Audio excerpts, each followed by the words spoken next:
There's no way I can make it down that ramp. I said, there's no way I can make it down that ramp without falling on my ass. There's no way, General, somebody grab you so fast. I don't want that. And this was a steel ramp, really, really steep. No handrail, it was like an ice skating rink. I said, there's no way I can make it down that ramp without falling on my ass. Inch by inch, I took these little steps. When I was 10 feet short, I ran down the ramp. I ran down the ramp. I looked very handsome. I ran down the ramp. Trending number 1. And the ramp was probably 10 yards long. This question is on COVID. I think you're going to have a big surprise, a beautiful surprise, sooner than anybody would think. But the answer is... I ran down the ramp. Trending number 1. And I don't want to get water on the tie, because I've done it. It spills down. It doesn't look good for a long time. And I don't want to test more people now. So I said to my people, slow the testing down. The ramp and the water and the test. How good was this speech? This speech has been the best.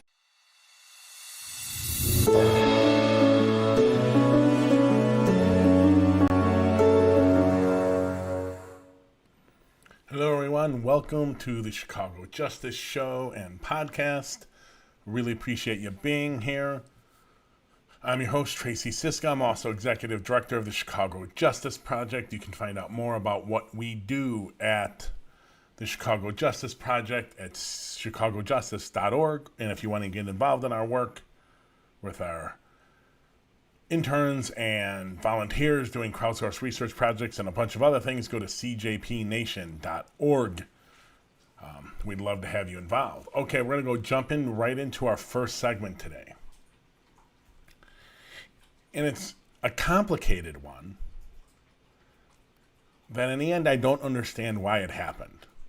I want to know why it happened, but I don't necessarily understand it. Here's an article out of the Tribune. I'm sure everyone has heard about it. We can't wrest ourselves out of this, says Alderman Cappleman after uptown attack at known problem corner. Okay. So the headline for this show on Restreamer was this a political stunt? What was he doing on the corner?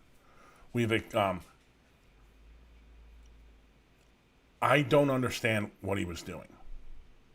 Whether you're against it or for it, I don't understand what the purpose was.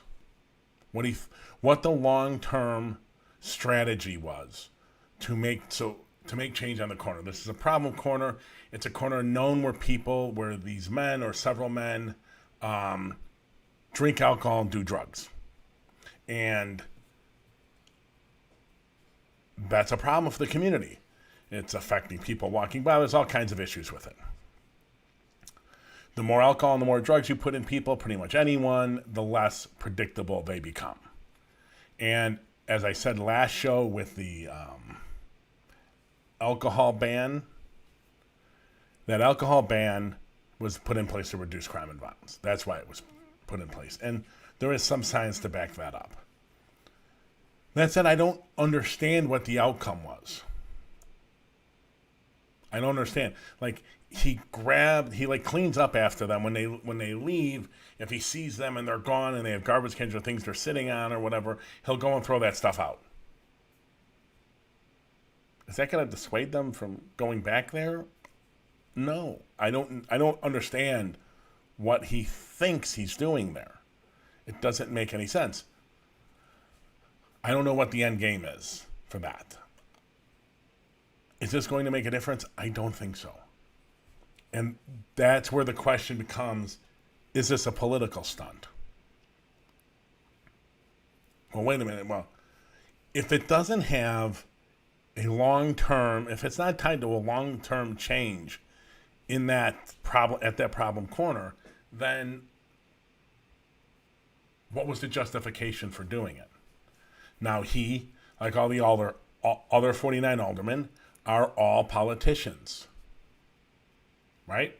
So there's always the worry on anything they do, anytime they open their mouth, that there's some kind of political benefit in it for them.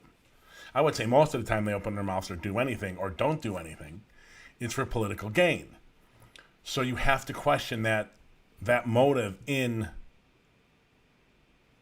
his actions here. I'm not saying it's 100% that way by any stretch, but you have to question if that's an issue. Now, whether or not, if it's tied to a political end, the fact that he may see the community likes him doing that, throwing that stuff out and being this, telling them don't do this. Whether they like it or not, the question is it tied to an outcome? Now, remember everyone, we've had people from Cahoots on this show, Ebony and Tim from Cahoots, from the Whitebird Clinic in Eugene, Oregon. We're writing a report on that project and crisis response around the country right now, the status of it. I don't really... All right, so James Cappleman, 46th Alderman, is a social worker, but he's not, as far as I know, a trained crisis response worker. I think it's fair to say not a single crisis response worker that was trained would go there and throw out the table they were using while they were there. I think they're pretty sure that would never happen. So, yes, he's a social worker, has a social worker background, but now he's a politician. I think some of what he's going to talk about, if and when he does, will be framing, and I think he's framed in the past, as doing more like kind of a crisis response, which is not what he's doing. No crisis response worker would go there and throw out the table. So I'm going to poo-poo that right off the bat. Okay? So let's look at some of this article. It's a Tribune article. Now, everyone who has been the victim of violent crime, this is how the article opens, because we talk about how much BS the media is full of, and this is it. Not everyone who has been the victim of violent crime would immediately turn their attention to how to get the assailant help. But not everyone who's attacked has the same power to affect change as an alderman. Yeah, let's start out with, his job as an alderman is to change policy, not intervene immediately in someone's life. That's not his job. His job really isn't to go into that pile of people that have been drinking and doing drugs and trying to do some tough love on them. That's not their job. And if the Tribune's endorsing it, they're fools. I'm not even kidding around. They're fools. It was incredibly dangerous, and in my opinion, probably kind of stupid. Because he talks about how they're always on that corner drinking and drugging. Well, what made it safe for you to go in there if they were always drinking and drugging and trying to throw their stuff out? I don't see the sense of that.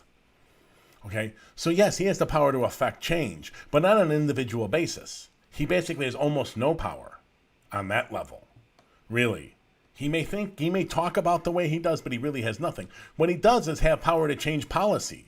The question I would have for him, among others, is what have you done on policy in the city council during your time that would change the life circumstances of these people?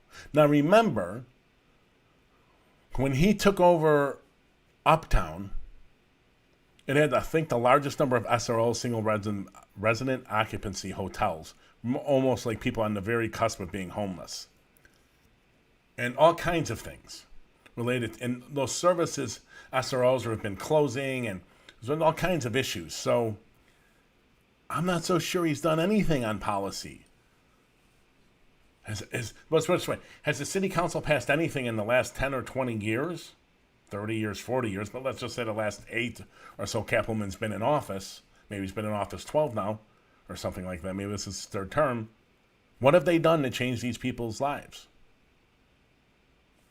I really can't think of anything. Maybe some window dressing, but really that's it. So the article continues. Alderman Cappleman, 46th, didn't suffer serious injuries when he was hit repeatedly with part of a broken table and put into a chokehold in Uptown Saturday night after he went to a problem corner to assess a report from a constituent about a disruptive group. Okay. Dude, you can, first of all, you tell that constituent to call the police. That's what they're there for. You're not the police, and you're not crisis response. That's one thing, for sure. Next. Number 2, you get there, you assess, you call the police. You're not a crisis response worker. You're not a cop. What are you doing there?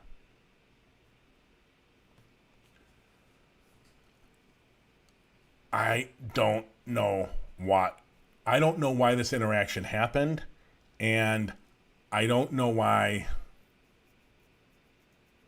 Let me back up. With ever the more focus on the police department and this whole defund the police movement and crisis response, the idea is to get people who are not trained to handle situations like this very one to not be the people interdicting. If you stuck crisis response workers, if Chicago actually had a meaningful attempt at building crisis response in Chicago, which Chicago doesn't right now, if Cahoots was active in Chicago and someone in that community called Cahoots on that for that corner to kind of try to resolve what was going on there and find a long-term solution, what they would not have done 100% is throw out that table. They would have been trained to not escalate the situation. That's why we don't want police with guns showing up to situations like this at times. It seems, and I want to talk to Alderman Cappleman. In fact, this is how much I want to talk to him. I emailed his office a invitation for him to appear on this show, and I tweeted at him today to get him on the show. For those in our podcast audience, the tweet reads, at James Cappleman, we are very sorry to hear you have been a victim of violence. I would like to invite you to appear on our Chicago Justice Show, our Chicago Justice Podcast, to discuss the street intervention you are doing and what the goals are for those interventions. DM us or email us at tsiskachicagojustice.org. We will see if we get a response. We have not received one yet. I have my doubts in whether we will hear one, but these street interventions is something he's done commonly. And I want to hear his, because I don't know what the long-term solution. What does he think throwing out that table is going to do? I don't understand. Let's go back to the article real quick. We're going to see what we can do to get this guy help. But how do you help someone who is refusing help to address their addiction? I know it's just not arresting them, because arrests don't always matter. When you're released from Cook County Jail, you go right back on the streets. Cappleman said, adding that the man police arrested has a criminal history. Shocking. Next. We can't arrest ourselves out of this. For most humans, for most living creatures, we respond to negative and positive reinforcement. It can't all be negative, but it all can't be positive. You have to find the right balance. And we know we found the right balance when it produces the intended results. For this guy, we've not found that right balance. I think he's getting too many carrots and no sticks. That's right, ladies and gentlemen. Here is Alderman Cappleman taking it upon himself to enforce a stick by taking their table. Was that going to change anything in the situation? Absolutely not. Useless, utterly useless. We can all agree on that. Could it potentially lead to violence, that interaction? Yes, and it did. And honestly, I think the alderperson Cappleman here, is lucky it didn't result in more violence. And my question is, why risk the violence if only what you're doing is pure theater? Pure theater. You're going to show up, you're going to throw out their table. Unless you're breaking it, they're just going to poke the table out of the garbage. That's not going to make them move. They don't fear you. You have no authority to make them fear. What are you doing? I just don't get it. And he hasn't been forced by the media to answer questions because, of course, the media is soft on this crapola. I'm sorry that it resulted in violence. I don't want there to be any violence. But I also want public officials, I can't even say that, screw the public officials. I don't want the police setting situations up to escalate situations where there isn't a need and then there's a resulting violence. Let alone aldermen who are sitting here playing like they're a cop. They're not. They're not. They're not. So, political stunt, it certainly is possible. Unless it's connected to some long-term strategy, it's an absolute political stunt. Now, hopefully Alderman Cappleman comes on the pod, comes on the show here, and answers questions. What is your long-term strategy there throwing that out? Who knows? I just know from speaking to crisis workers like I have and interviewing the people from Cahoots and learning all about Cahoots and working with a group of people from our nation researching Cahoots and crisis response around the country, I don't think there's any crisis response workers that would have thrown out the table, would have made that move. But you're dealing... So if it's not tied to a response, it could very well have been just a massive, massive, massive, massive political stunt. We'll see. We'll see if he answers, see if he responds. I have my doubts that he will. Okay, next segment. A friend? I would say someone I've written about on social media quite a bit. So if you go over to ChicagoContrarian.com, and don't go, it's alt-right, but I'll bring you the stuff they talk about justice on, so you don't have to go read it for yourself. You will see an article titled, Chicago Media Code of Silence Strikes Again, written by former FOP, Fraternal Order of Police spokesman. He was the spokesman up until, I think, John Catanzara's administration came in. I think he was in that position many years. Martin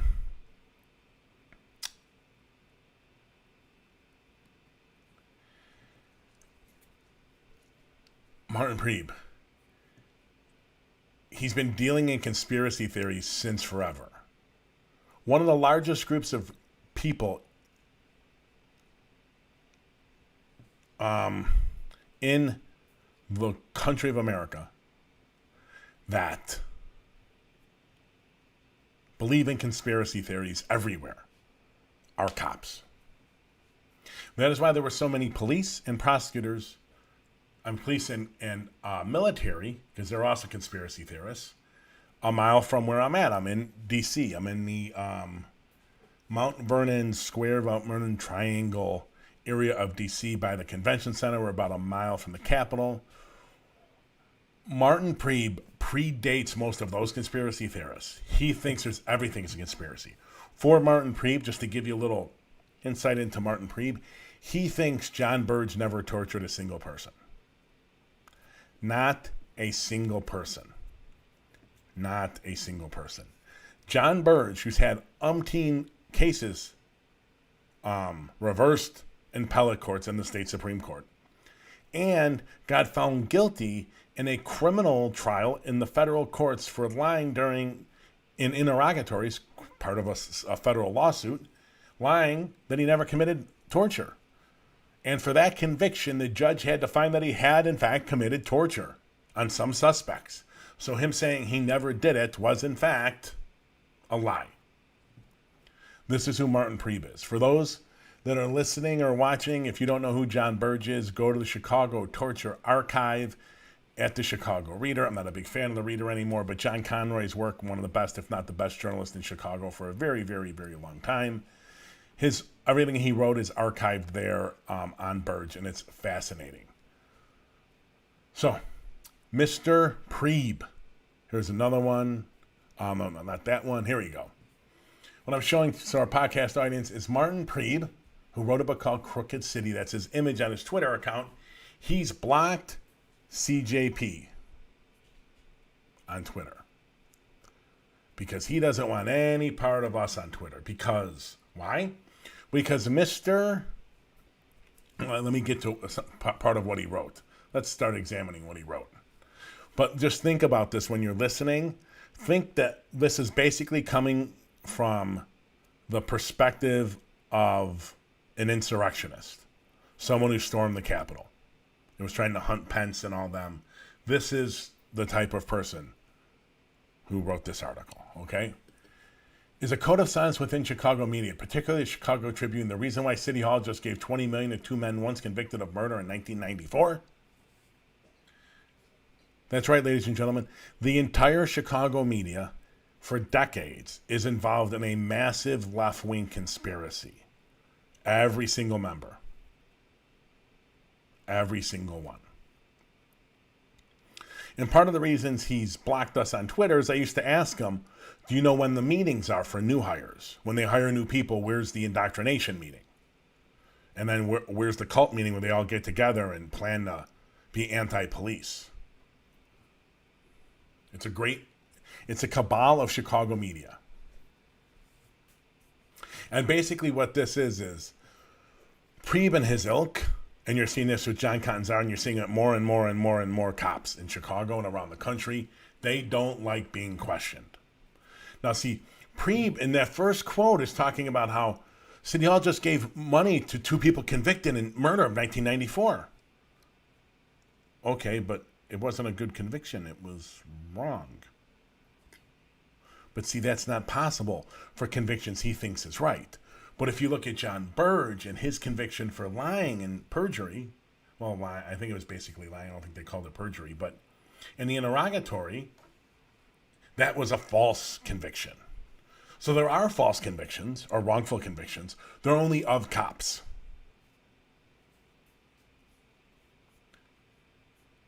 Preeb is fact challenge. So let's get on. He's rhetoric without any facts. So you want to talk about anti-vax, anti-authoritarian, anti-science? This is the crew. He's part of the crew. But he's dating back 30 years. So he was this way 20, 30, 40 years ago.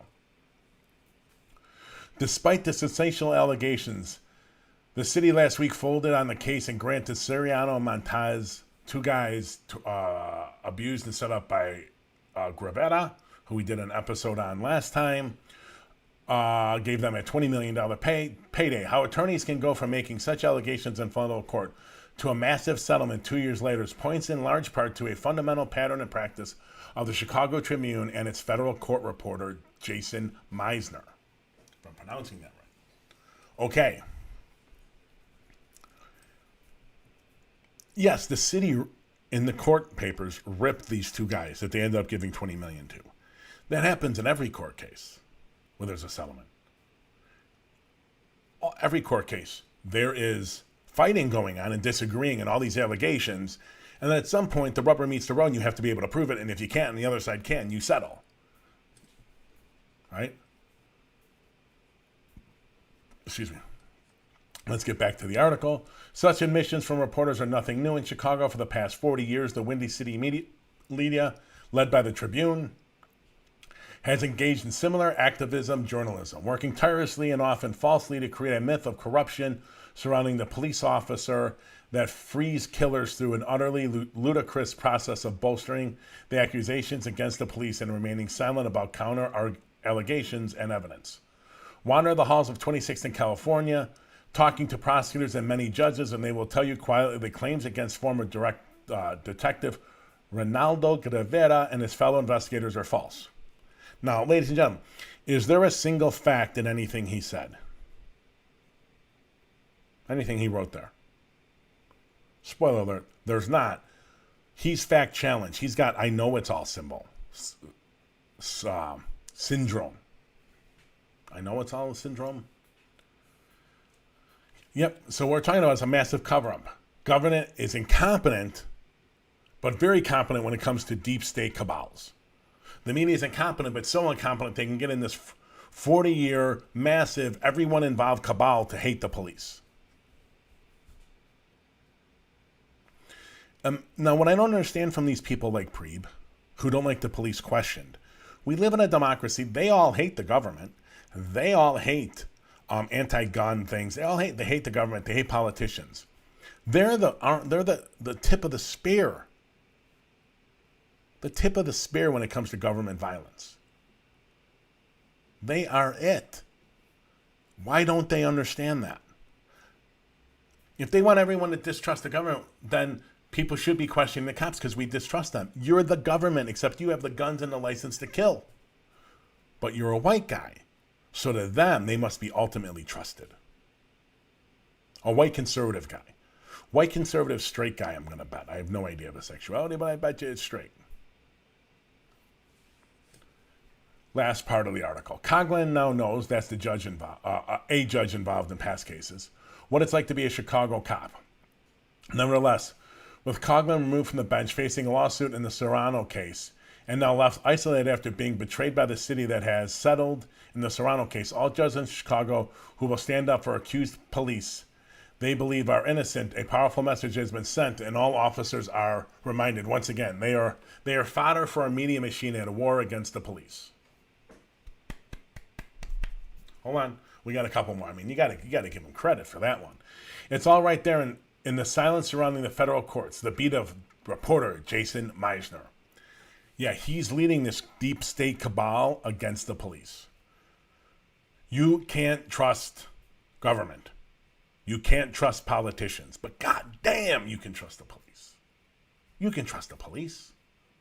Don't worry, we have the license to kill and we shoot unarmed people all the time. We've killed countless black people just in the last several years. Just trust us. This is how you understand how we get a January 6th insurrection. This is the kind of mentality. Nothing he said there was a fact. Except for, yes, the city attorneys ripped these two guys. And a couple years later, in court as they're fighting the case, they realize they're losing. And the rubber meets the road where all the depositions are done and they've got to bring in their evidence to court and they realize they don't have any. It's like this guy's 2 years old or something. He has I know-it-allism. It's a common affliction, affects mostly fact-challenged science denier conspiracy theorists, which Martin Priebe fits that to a T. He's a massive conspiracy theorist. And he hates anyone that possibly questions the police. There are no wrongful convictions except for that when you convict a cop, it's a wrongful conviction. I would bet, although I don't know, so I don't know 100%, but I would bet he thinks the Jason Van Dyke case was not Jason Van Dyke murdering Laquan McDonald, but just doing his patriotic duty. And how dare people question it. The whole thing is so sad, but they get hits, man. I'm sure they do. They have a lot of love. Second City Cop Blog is publishing in Chicago Contrarian also. So, and one thing the Trump election proved or showed us, uncovered for us, was that there's a lot of people who think this way. All right, ladies and gentlemen, a couple quick announcements here. We will be back Friday at 5:30 Central. Then, next week, the show moves. We're moving it to the mornings. So it will be airing on Monday and Wednesday at 9 a.m. Central in Chicago, and then 12 p.m. lunchtime on Wednesdays. And we're trying to work out now and put the final preparations in for an interview with Cook County Public Defender, Sharon Mitchell. I'm sorry, I forgot his last name. And I am going to make sure before I do this,